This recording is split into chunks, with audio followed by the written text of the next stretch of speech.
नमस्कार दोस्तों, स्वागत है आपका अपने YouTube चैनल संकल्प स्टडी सेंटर पे। जैसे कि आप सबको पता है कि रेलवे ग्रुप डी के एग्जाम सर पर है और ऐसी स्थिति में ज़्यादा से ज़्यादा प्रैक्टिस सेट लगाना ही आपको सिलेक्शन दिला सकता है। इसलिए आज मैं लेकर आया हूँ रेलवे ग्रुप डी के पिछले साल के जीके और जीएस के जो जो मैं सीरीज करवाता हूँ उसका अगला पार्ट, जो कि काफ़ी इंटरेस्टिंग होने वाला है। इससे पहले मैं 2 सीरीज को करवा चुका हूँ। इसके बाद मैं मैथ्स और रीजनिंग के भी सीरीज लेकर आऊँगा। इसलिए दोस्तों फिलहाल अभी हम लोग फोकस करते हैं इस वीडियो पे। मैं आपको विश्वास दिलाता हूँ कि ये वीडियो आपके लिए काफ़ी इंटरेस्टिंग साबित होने वाली है और आप जरूर कुछ सीख के जाइएगा दोस्तों। चलिए दोस्तों, वीडियो बने रहिए, आप अंत तक देखिए दोस्तों, आपको बहुत अच्छा लगेगा। चलिए, ये जो मैं करवाने वाला हूँ दोस्तों, ये लेवल 1 पोस्ट 18 सितंबर 2018 का फर्स्ट शिफ्ट का ये पेपर है। ठीक, तो चलिए दोस्तों, हम लोग बिना समय बर्बाद करते हुए हम लोग वीडियो को आगे बढ़ाते हैं। हमारा पहला क्वेश्चन है कि O2 यानी कि O2 का उपयोग करके पायरुवेट का विभाजन किस में होता है? तो किस में होता है दोस्तों? माइटोकॉन्ड्रियम होता है। किस में होता है? माइटोकॉन्ड्रियम। चलिए दोस्तों, इसको देख लीजिएगा। आगे देखिए, आगे देखिए यहाँ पर क्या है। आगे है क्या कि काइल, आगे है कि कॉइल की गति की दिशा चुंबकीय क्षेत्र के सापेक्ष कितना डिग्री होने पर प्रेरित धारा सबसे अधिक होती है? तो कितना डिग्री होना चाहिए? 90 डिग्री होना चाहिए। कितना होना चाहिए? 90 डिग्री होना चाहिए। ठीक है दोस्तों, आगे देखिए, प्रकाश की किरण पानी से ग्लास तक जाती है, यह झुकता है कितना? क्या झुकता मतलब क्या है? यहाँ पर देखिए, यहाँ पर वन लाइनर है दोस्तों, ये वन लाइनर क्वेश्चन है। मैं इसके बाद मैं मल्टीपल चॉइस क्वेश्चन भी कराऊंगा। तो सामान्य की ओर धीमा हो जाता है। क्या होता है? समान मतलब कि नॉर्मल की ओर धीमा हो जाता है। देखिए, इसको कहने का मतलब क्या है, थोड़ा मैं आपको भाव समझाता हूँ। कुछ क्वेश्चन क्या बोल रहा है कि प्रकाश की किरण पानी से गिलास तक जाती है। ठीक, पानी से गिलास तक जाती है। देखिए यहाँ पर मान के चलिए, यहाँ पर एक ये है। ठीक, यहाँ मान के चलिए यहाँ पर पानी है, वाटर। ठीक, और यहाँ पर क्या है? ग्लास है। ठीक, ग्लास है। तो आप लोगों ने ये पढ़ा होगा 10वीं क्लास में या फिर 10th क्लास में कि जब भी रेयर मीडियम से अगर डेंसर मीडियम है, मतलब कि कम घना से ज़्यादा घना में अगर कोई प्रकाश जाता है तो क्या होता है? वो नॉर्मल की ओर मान के चलिए, मतलब नॉर्मल की ओर का मतलब क्या? मान के चलिए क्या है, एक मिनट दोस्तों, जैसे मान के लिए लाइन है। ठीक, तो अगर मान के चलिए ये नॉर्मल एक लाइन है। ठीक, तो जब भी प्रकाश किरण ऐसे आता है तो क्या होगा? नॉर्मल की तरह, नॉर्मल की ओर क्या हो जाता है? झुक जाता है। क्या होता है? नॉर्मल की ओर झुक जाता है, मतलब नॉर्मल की ओर धीमा हो जाता है। तो इसका सही आंसर क्या हो जाएगा? सामान्य की ओर धीमा हो जाता है। ठीक है दोस्तों, आगे बढ़ते हैं हम लोग। देखिए आगे क्या है, यहाँ पे क्या कह रहा है कि 120 वाट के विद्युत लैंप का प्रतिदिन 8 घंटे उपयोग किया जाता है। ठीक, लैंप द्वारा एक दिन में प्रयुक्त की गई ऊर्जा को यूनिट्स की गणना क्या होगी? ठीक, देखिए यहाँ पर क्या बोल रहा है यहाँ पे कि देखिए, सपोज कीजिए 120 वाट का कोई बल्ब है। ठीक, मतलब कोई लैंप है। ठीक, उसको प्रतिदिन 8 घंटे हम लोग जलाते हैं। ठीक, क्या करते हैं? उसको प्रतिदिन हम लोग 8 घंटे जलाते हैं। तो वो एक दिन में कितना ऊर्जा खपत करेगा? ठीक, कितना यूनिट खत्म करेगा? तो आपको बता दूं मैं दोस्तों कि 1 यूनिट बराबर कितना होता है? 1 यूनिट इक्वल टू होता है, कितना होता है? 1 kWh। ठीक, किलोवाट प्रति घंटा। ठीक, एक होता है 1 यूनिट बराबर क्या होता है? 1 किलोवाट प्रति घंटा। ठीक, तो देखिए हमको करना क्या है यहाँ पे, देखिए अब सपोज देखिए यहाँ पर हमको देखना है कि प्रति घंटा, देखिए किलोवाट। ठीक, तो जब भी हमको पूछे कि 1 यूनिट कितना ऊर्जा मतलब खत्म हुआ, ठीक, तो कुछ नहीं करना दोस्तों, हम लोग को सिंपल यहाँ पर करना है कि 120 को 8 से गुना कर देंगे। ठीक, 8 से गुना कर देंगे। ठीक, तो कितना हो गया? 12×8 = 96। कितना हो जाएगा? 12×8 = 96, एक जीरो, 960 वाट हो जा रहा है। कितना हो जा रहा है? यानी कि वो 8 घंटे अगर जलता है, ठीक, तो वो एक दिन में 960 वाट का ऊर्जा खपत करता है। लेकिन हमको इसको किस में लाना है? किलोवाट प्रति घंटा में। ठीक, किलोवाट प्रति घंटा में। इसको क्या करेंगे? इसको हम लोग 1000 से डिवाइड कर देंगे। 1000 से जब हम डिवाइड करेंगे दोस्तों तो कितना हो जाएगा? 0.96। क्या हो जाएगा? 0.96 यूनिट। इसका आंसर ये हो जाएगा। ठीक, आगे देखिए, आगे कि कैल्शियम हाइड्रोक्साइड का सही सूत्र क्या है? CaOH2। ठीक, बहुत सिंपल था, इसको आप ऐसे देख सकते हैं कि कैल्शियम कि उस पर भले कि कितना आयन होता है? +2 आयन होता है। ठीक, और OH पर क्या होता है? -1 आयन होता है। ठीक, तो जब देखिए जब ये जब क्रॉस हो गए ये दोनों, तो क्या हो जाएगा? 2 वहाँ चला जाएगा, 2 यहाँ चला जाएगा और 1 क्या हो जाएगा? यहाँ पे आ जाएगा। तो क्या हो जाएगा? सॉरी दोस्तों, देखिए 1 यहाँ पे आ जाएगा और 2 वहाँ पर चला जाएगा। तो इसका आंसर क्या हो जाएगा? CaOH2। ठीक, आगे बढ़िए, आगे बढ़ते हैं हम लोग। देखिए यहाँ पर क्या कि चंद्रमा पर किसी वस्तु का भार पृथ्वी पर इसके भार का कितना गुना होता है? तो बहुत सिंपल दोस्तों, आप लोगों ने पढ़ा होगा 1/6 होता है। अगर यहाँ पृथ्वी पर अगर आपका कोई 60 किलो वजन है तो आप चंद्रमा पर जाएगा तो आपका वजन 10 किलो हो जाएगा। क्या हो जाएगा? 10 किलो, मतलब आपका वजन का 1/6 हो जाएगा। ठीक, आगे बढ़ते हैं दोस्तों, देखिए हम लोग आगे बढ़ते हैं। आगे क्या है कि आधुनिक आवर्त सारणी के विकास समूह में हेलोजन रखा जाता है। कितने ग्रुप में रखा जाता है? तो 17वां ग्रुप में क्या रखा जाता है? हेलोजन ग्रुप पर रखा जाता है। हेलोजन मतलब क्या होता है? वही क्लोरीन, आयोडीन, फ्लोरीन, ये सब क्या है? हेलोजन है। तो इन सबको किस में रखा जाता है? पीरियोडिक टेबल का 17वां ग्रुप में रखा जाता है, मतलब 17th ग्रुप में रखा जाता है। ठीक ठीक, हम लोग आगे बढ़ते हैं। देखिए कि दो प्रतिरोधक, ठीक, दो प्रतिरोधक, एक 10 ओम है और दूसरा 20 ओम है, श्रृंखला 6 वोल्ट बैटरी से जुड़े हुए हैं, तो सर्किट में विद्युत धारा क्या होगी? देखिए ये न्यूमेरिकल से क्वेश्चन पूछ दिया यहाँ पे।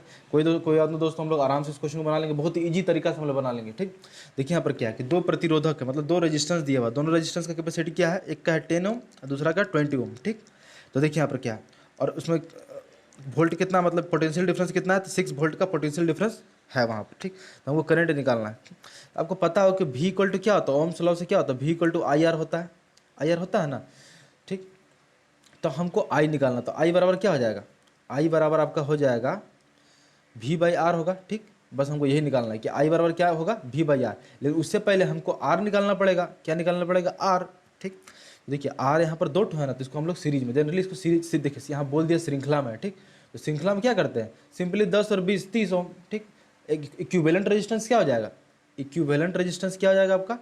30 ओम हो जाएगा। ठीक, दोनों को जोड़ देंगे। ठीक, दोनों जोड़ देंगे तो बस देखिए हमको बस यहाँ से निकल के आ गया, यहाँ से निकल के क्या आ गया कि I बराबर क्या होता है? V by are. V मेरा दिया हुआ 6 और R मेरा कितना दिया हुआ? 30। अभी हम लोग निकाला था, तो 6 5 जो 30, यानी कि कितना हो गया? 1/5। 1/5 को अगर हम लोग फ्रैक्शन में बदलेंगे तो क्या हो जाएगा? 0.2 एम्पियर। क्या हो जाएगा? 0.2 एम्पियर। इसका आंसर क्या हो जाएगा? 0.2 एम्पियर। ठीक है दोस्तों, हम लोग आगे बढ़ते हैं। देखिए यहाँ पर क्या है कि कौन सी यौगिक में क्रिस्टलीकरण का पानी नहीं है? ठीक, तो किस में होता है? बेकिंग सोडा में क्रिस्टलीकरण का पानी नहीं होता है। ठीक, आगे बढ़ते हैं हम लोग। देखिए इसमें दोस्तों, इसमें क्या है, देखिए कि श्रवणीय रेंज से नीचे आवृत्तियों के साथ ध्वनि तरंगों को कहा जाता है क्या? इंफ्रासोनिक। इंफ्रासोनिक, देखिए यहाँ पर क्या बोलना चाह रहा है दोस्तों कि देखिए जो हम लोग, जो इंसान का सुनने का रेंज कहाँ से कहाँ तक होता है? 20 हर्ट्ज से, ठीक, 20,000 हर्ट्ज तक होता है ना, 20,000 हर्ट्ज तक। ठीक, तो देखिए अगर इससे पहले 20 से पहले ना इंफ्रासोनिक होता है, 20 हर्ट्ज से पहले इंफ्रासोनिक होता है, 20,000 हर्ट्ज के बाद क्या होता है? अल्ट्रासोनिक होता है। क्या होता है? अल्ट्रासोनिक होता है। ठीक, वही पूछा है, वही यहाँ पर क्वेश्चन के श्रवणीय रेंज से नीचे आवृत्तियों के साथ ध्वनि, देखिए श्रवणीय रेंज, देखिए श्रवणीय रेंज मतलब जो सुनने का जो रेंज होता है उससे नीचे वाले रेंज को क्या कहते हैं? इंफ्रासोनिक कहते हैं। क्या कहते हैं? इंफ्रासोनिक कहते हैं। ठीक, आगे हम लोग बढ़ते हैं कि परमाणु संख्या के आधार पर तत्वों का वर्गीकृत किसने किया था? किसने किया था? मोस्टली ने किया था। किसने किया था? मोस्टली ने किया था। कि परमाणु संख्या के अकॉर्डिंग, मतलब एटॉमिक नंबर के अकॉर्डिंग पीरियोडिक टेबल का अरेंजमेंट किसने किया था? तो मोस्टली ने किया था। मोस्ट इंपोर्टेंट क्वेश्चन है दोस्तों, इसको आप याद रख लीजिएगा या फिर कहीं लिख लीजिएगा। ठीक है दोस्तों, हम लोग आगे बढ़ते हैं। देखिए यहाँ पर क्या है, आपको पूरा एनर्जेटिक होकर पढ़ना है। यहाँ पे जरा से भी आपको नींद आ रहा है, नींद को त्यागिए, ठंडा पानी जाके आंखों में डालिए, पूरा एनर्जेटिक। अगर आपको एग्जाम निकालना है, एग्जाम क्वालिफाई करना है, इस पर लगना है कि इस पर जॉब लग रहा है आपको, जॉब हमको निकाल लेना है, तो एकदम फोकस्ड होकर पढ़े यहाँ पे। ठीक, अगर आपको नींद आ रहा था वीडियो को स्किप कीजिए, अब जाइए सोइए, कल देख लीजिएगा, लेकिन मन मार के मत पढ़िए बस। ठीक है दोस्तों, आगे हम लोग बढ़ते हैं। देखिए यहाँ पर क्या है, देखिए दोस्तों यहाँ पर क्या है कि वह बिंदु जहां पर एक वस्तु का संपूर्ण भार कार्य करता है उसे कहा जाता है, क्या कहा जाता है? गुरुत्वाकर्षण का केंद्र कहा जाता है। क्या कहा जाता है दोस्तों? गुरुत्वाकर्षण का केंद्र कहा जाता है। ठीक है दोस्तों, आगे बढ़ते हैं हम लोग कि 5.8% एसिटिक एसिड को कहा जाता है। 5.8% एसिटिक एसिड को कहा जाता है, क्या कहा जाता है? सिरका। और 5.8% से अगर, ठीक, एसिटिक एसिड किसी में है तो उसको क्या कहेंगे हम लोग? सिरका। ठीक, ठीक, विद्युत बल्ब में आमतौर पर रासायनिक रूप में कौन सी निष्क्रिय गैस भरी जाती है? क्या भरी जाती है? मोस्ट इंपोर्टेंट क्वेश्चन, अक्सर ये पूछ लिया जाता है। आर्गन भरा जाता है। क्या भरा जाता है? मतलब विद्युत जो हम बल्ब, हम लोग जो घरों में देखते हैं, हम लोग पास जो बल्ब होता है, इलेक्ट्रिक बल्ब, उसमें जनरली कौन सा गैस रहता है? ये आर्गन रहता है। क्या रहता है? आर्गन रहता है। क्या रहता है दोस्तों? आर्गन रहता है। ठीक है दोस्तों, हम आगे बढ़ते हैं कि कौन सा हार्मोन युवा अवस्था के समय लड़कों में दिखाई देने वाली उपस्थिति में बदलाव लाता है? कौन सा लाता है? टेस्टोस्टेरोन। बॉयज में कौन, लड़कों में यानी कि पुरुष में कौन सा हार्मोन पाया जाता है? टेस्टोस्टेरोन पाया जाता है। क्या पाया जाता है दोस्तों? टेस्टोस्टेरोन पाया जाता है। और इसी हार्मोन के कारण जब लड़के किशोरावस्था में जाते हैं तो उनके बॉडी में काफ़ी तरह के चेंजेस, मतलब बदलाव दिखाई पड़ती है। ठीक, क्या दोस्तों? बदलाव दिखाई पड़ती है। ठीक, अब देखिए रासायनिक अभिक्रिया जिसमें गर्मी उत्पन्न होती है उसे कहा जाता है, क्या कहा जाता है? ऊष्माक्षेपी। देखिए वैसा केमिकल रिएक्शन जिसमें कि गर्मी निकलता है, ठीक, जिसमें कि ऊर्जा निकलती है, उसको क्या बोलते हैं हम लोग? ऊष्माक्षेपी। ऊष्मा को मतलब कि निकाल दे रहा है, क्या हो रहा है? ऊष्माक्षेपी अभिक्रिया कहा जाता है, ठीक। आगे देखिए, आगे दोस्तों क्या है कि करेवा जो मिट्टी गाद का एक प्रकार है किस भारतीय राज्य में पाई जाती है? तो मोस्ट इंपोर्टेंट क्वेश्चन इसको याद कर लीजिए, जम्मू कश्मीर। देखिए दोस्तों ये क्वेश्चन पिछली बार पूछा गया था। अलग बात है हम आप लोगों ने लूसेंट में ही कहीं कभी नहीं पढ़ा होगा, ना ही किसी बुक में पढ़ा होगा, लेकिन ये पूछ तो दिया ना। तो अगर आप लोग लूसेंट को ही पढ़िएगा तो ये अगर ये क्वेश्चन अगर रिपीट हो जाता तो आप लोग मार पाइएगा, आप लोग टिक लगा पाइएगा? नहीं लगा पाइएगा। लेकिन अगर आप दोस्तों प्रीवियस ईयर क्वेश्चन को आप पढ़ते हैं तो अगर ये क्वेश्चन पूछ देता है कि करेवा, अच्छा तो आप लोगों ने पढ़ा हो कि हाँ संकल्प स्टडी में हम लोग पढ़ा था क्या, करेवा मिट्टी कहाँ पे होता है, कहाँ पाया जाता है? तो जम्मू कश्मीर में। तो आप लोग तुरंत टिक करके आ जाएगा कि हाँ जम्मू कश्मीर इसका आंसर होगा। बस इस फॉर्म में आपको पढ़ना है दोस्तों, ठीक है। हम लोग आगे बढ़ते हैं। आगे देखिए क्या है कि के.आर. मीरा द्वारा लिखी गई पुस्तक का नाम बताइए, ठीक, जो राजनीति में ईमानदारी और आदर्शवाद की कीमत चुकाने के विषय में प्रासंगिक सवाल उठाती है। कौन है? कौन है दोस्तों? द गॉस्पेल ऑफ, एक मिनट दोस्तों, the the gospel of the gospel of Judas. कौन है? The gospel of Judas. इसको भी आप लोग याद कर लीजिए, रट्टा मार लीजिए, दिमाग में बैठा लीजिए, क्योंकि देखिए ये आपको जो मैं बता रहा हूँ कहीं बुक में नहीं मिलेगा। ये केवल प्रीवियस ईयर क्वेश्चन के ही, ना ही लूसेंट में मिलेगा, ना ही क्राउन में मिलेगा, कोई भी जीके का बुक है उसमें बिल्कुल आपको नहीं मिलेगा। लेकिन ये जो मैं प्रीवियस ईयर का सेट करा रहा हूँ इसमें आपको मिल रहा है, और ये रिपीट भी कर सकता है, क्योंकि रेलवे का एक बहुत ही अच्छा गुण है, या फिर समझिए कि उसकी एक तरीका है जो क्वेश्चन को क्या करता है, वो रिपीट करता है, ठीक है दोस्तों। आगे बढ़ते हैं हम लोग कि कौन से लेखक को उनके अंग्रेजी उपन्यास द ब्लैक हिल के लिए 2017 के साहित्य अकादमी पुरस्कार से सम्मानित किया गया था। ठीक है दोस्तों, इसको आप लोग स्किप कर दिए क्योंकि ये 2017 क्वेश्चन है, ये इंपॉर्टेंट उतना नहीं है, ठीक है। देखिए ये इंपॉर्टेंट है कि वाटरलू का युद्ध किस वर्ष हुआ था? वाटरलू का युद्ध किस वर्ष हुआ था? तो 1815 में। ये आपका मोस्ट इंपोर्टेंट क्वेश्चन हो जाएगा दोस्तों। आपको इसको डबल स्टार लगा लीजिए, डबल स्टार, इसको कहीं लिख लीजिए कोई कॉपी में। अगर देखिए आप पढ़ने बैठे दोस्तों तो कॉपी लेकर बैठिए, पेन लेकर बैठिए, और साथ ही साथ नोट करते हैं जो आपको इंपॉर्टेंट लगे, ठीक। वैसे सारे ही क्वेश्चन इंपॉर्टेंट, लेकिन आपको जो मोस्ट इंपॉर्टेंट क्वेश्चन लगे वैसे उसको लिखते हुए जाइए, ठीक। तो कोई पूछ दे कि वाटरलू का युद्ध कब हुआ था? तो 1815 में, ठीक। ये क्वेश्चन रिपीट भी हो सकता है, इसलिए दोस्तों आप थोड़ा ध्यान दीजिएगा इसमें, ठीक है। देखिए दोस्तों यहाँ पर क्या है कि यजुवेंद्र चहल किस खेल से रिलेटेड है? तो क्रिकेट, आपको पता ही होगा, मुझे बताने की जरूरत नहीं है, ठीक। आगे देखिए यहाँ पर क्या है कि यूरोप की सबसे लंबी नदी कौन सी है? तो कौन सी है? वोल्गा नदी। याद रखिए क्या दोस्तों, यूरोप की सबसे लंबी नदी कौन है? वोल्गा नदी, ठीक है। आगे देखिए, चुनाव प्रक्रिया में नागरिकों की बढ़ती भागीदारी के लिए भारत के निर्वाचन आयोग ने पूरे देश में किस दिनांक को 18वां राष्ट्रीय मतदाता दिवस मनाया था? 25 जनवरी को। देखिए दोस्तों, राष्ट्रीय मतदाता दिवस जनरली हम लोग 25 जनवरी को ही मनाते हैं, इसलिए दोस्तों याद कर लीजिए, डेट से क्वेश्चन है कि कोई क्वेश्चन पूछ सकता है कि राष्ट्रीय नेशनल मतलब नेशनल वोटर्स डे कब हम लोग मनाते हैं? तो 25 जनवरी को मनाते हैं। कब मनाते हैं? 25 जनवरी को मनाते हैं, ठीक। आगे बढ़ते हैं हम लोग। देखिए यहाँ पर क्या है, एक मिनट दोस्तों, सॉरी माफ़ी चाहूँगा।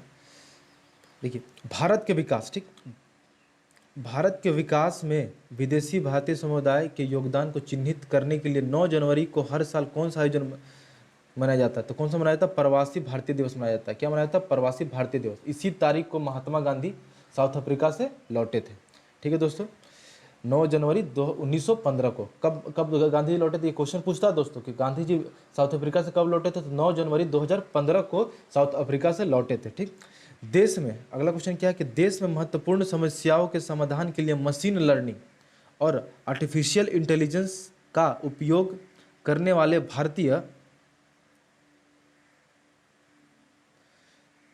भारतीय स्टार्टअप के लिए विशेष रूप से तैयार विस्तृत परामर्श प्रोग्राम का नाम है? तो क्या है दोस्तों? Launch pad accelerator India. क्या है? Launch pad accelerator India. तो ये रहा दोस्तों मेरा ये थर्ड पार्ट, जो कि काफ़ी इंपॉर्टेंट सेशन था, काफ़ी एनर्जेटिक था, और काफ़ी अच्छा क्वेश्चन हम लोगों ने करा। इसीलिए दोस्तों अगर आपको वीडियो को कैसा लगा आप लोग बताइएगा कमेंट में, लाइक भी कीजिएगा, सब्सक्राइब कीजिएगा। अगर आपको लाइक अच्छा भी ना भी लगा हो तो आप डिसलाइक कर दीजिएगा, ताकि मुझे पता चले कि हाँ मुझे इसमें क्या करना है, कितना मुझे इंप्रूवमेंट की ज़रूरत है।